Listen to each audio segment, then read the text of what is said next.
अस्सलाम वालेकुम, कैसे हैं आप सब। आई होप सब ठीक होंगे। आज मैं आपके साथ शेयर करने वाली हूँ दिलरुबा मटन कढ़ाई की रेसिपी। बहुत ही इजी है और अगर आप चाहते हैं कि अगर आपको एक कढ़ाई का टेक्सचर भी मिले और साथ ही उसमें ग्रेवी भी हो तो आप ये वाली कढ़ाई ज़रूर ट्राई करें। इंशाल्लाह आपको ज़रूर पसंद आएगी। तो यहाँ पे मैंने मटन लिया है 350 ग्राम, उसे प्रेशर कुकर में ऐड कर दिया है। साथ ही हाफ़ कप ऐड कर रही हूँ लहसुन का पेस्ट और अब ऐड कर रही हूँ लहसुन अदरक का पेस्ट तकरीबन 1 टेबलस्पून। 1 टीस्पून नमक ऐड किया है और 1 कप पानी ऐड करके हल्का सा मिक्स करेंगे और बस इसकी लिड लगा के और इसे कवर करके रख देंगे तकरीबन 15 मिनट के लिए या 10 मिनट के लिए, क्योंकि मटन है तो बहुत जल्दी गल जाएगा।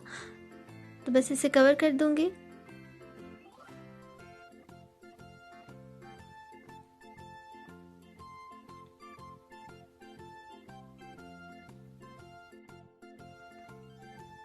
तो ये देखिए यहाँ पे 10 से 12 मिनट हो चुके हैं और आई होप कि गोश्त हमारा गल चुका होगा, क्योंकि मटन था तो गल चुका होगा। तो ये देखिए अच्छे से हमारा गोश्त गल चुका है। थोड़ा सा बस इसमें पानी है तो वो हम इसमें यूज़ कर लेंगे। अब यहाँ पे मैंने एक कढ़ाई ली और इसमें ऐड कर दूँगी 1 1/4 कप ऑयल और साथ ही इसमें ऐड कर देंगे मेथी दाना half tea spoon. 1 teaspoon add कर रही हूँ ज़ीरा और 3 गोल लाल मिर्चें जो ड्राई होती हैं वो ऐड करके अच्छे से मिक्स करेंगे। साथ ही इसमें 2 दरमियानी साइज़ की बड़ी इलायची ऐड कर दूँगी। बस हल्का सा इन्हें सौते करना है और अब इसमें ऐड कर दूँगी हाफ़ कप प्याज़ों का पेस्ट।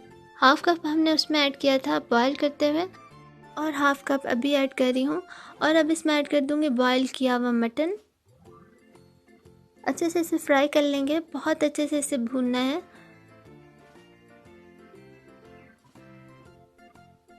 प्याज़ों को हमने बिल्कुल भी ब्राउन नहीं करना, बस हमने इतना उन्हें पकाना है कि बस इनका कच्चापन ख़त्म हो जाए और बस इसमें मटन ऐड कर देंगे। अब यहाँ पे 2 टेबलस्पून ऐड किया है लहसुन अदरक का पेस्ट और इसे भी अच्छे से भून लेंगे। और अब इसमें ऐड कर देंगे सब मसाले, जिसमें नमक लिया है हस्बे ज़रूरत 1 टीस्पून, काली मिर्चों का पाउडर हाफ़ टी स्पून, ज़ीरा पाउडर कुटा हुआ और टाटरी में ऐड कर रही हूँ 1/4 टीस्पून।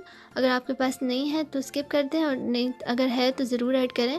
इसके अलावा देगी लाल मिर्च ऐड की है 1 टेबलस्पून और 1 टेबलस्पून ऐड किया है सूखा धनिया पाउडर। सब चीज़ों को ऐड करके अच्छे से मिक्स कर लेंगे और इन्हें भी अच्छे से भूनना है। और अब इसमें ये मटन का स्टॉक ऐड कर देंगे, जो अभी हमने मटन बॉईल किया था उसका जो स्टॉक था वो ऐड कर देंगे। बस इसे भी अच्छे से भूनना है, क्योंकि उसमें भी प्याज और लहसुन था तो वो भी थोड़ा भुन जाए। और अब इसमें ऐड कर दूंगी हाफ़ कप दही, जो कि अच्छा से फटा हुआ था और बस इसमें ऐड करके और अच्छे से मिक्स कर लेंगे। इसे भी तकरीबन 2 से 3 मिनट के लिए भूनना है। जब अच्छे से भुन जाए तो इसमें ऐड कर देंगे टमाटर पेस्ट या प्यूरी ऐड कर दें, तकरीबन 1 कप है मेरे पास और बस ऐड करके अच्छे से मिक्स कर लेंगे। इसे भी अच्छे से मैंने भूनना है और तब तक भूनें जब तक ये ऑयल ऊपर नहीं आ जाता इस तरह से। और अब इसमें ऐड कर दूँगी 1 टीस्पून सूखी मेथी। इस तरह से हाथों से अच्छे से मसल के इसमें ऐड कर देंगे।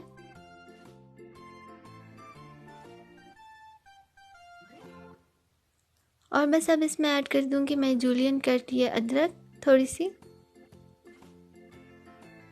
साथ ही ऐड कर देंगे 2 से 3 मैंने हरी मिर्चें ली और इन्हें इस तरह से काट लिया है लंबा सा।